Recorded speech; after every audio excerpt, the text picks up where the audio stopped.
So I just did my first presentation on DEI, and I was really hesitant to say yes to giving this keynote because DEI is such a charged subject.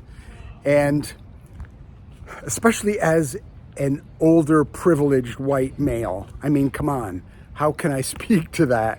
And yet I had a feeling that my waiter routine and starting a conversation about what do we do when we're making assumptions about other people, and those assumptions then lead to fears, and those fears to actions.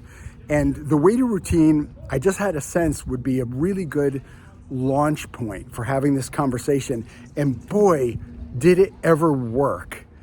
People were so grateful and so glad to have an opportunity, and in this case, a theatrical opportunity, to really look at how am I making assumptions about others? What are the stories I'm creating and holding about other people before I really even know something about them? And what could be more fundamental to the DEI conversation than how we sum others up and the conclusions we jump to about people before we've allowed ourselves to get curious, ask questions, hear their story, and share our own story.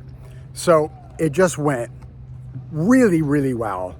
And I'm really, really glad that I said yes to giving this presentation. If you're in a position where you're asked to speak about something that you're not sure about, or you're not sure you have enough information about, there's that, it's at one place where imposter syndrome can come up really quick. When you're asked to speak, the immediate reaction can be, well, what do I know about this subject?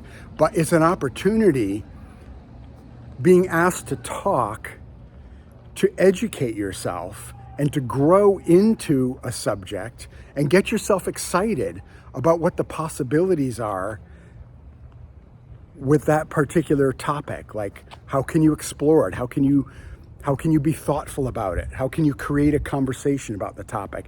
And as a speaker, that's really the most important thing.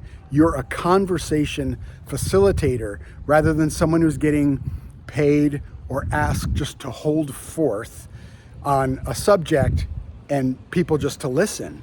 So start a conversation with yourself and then extend that conversation. Invite other people into that conversation.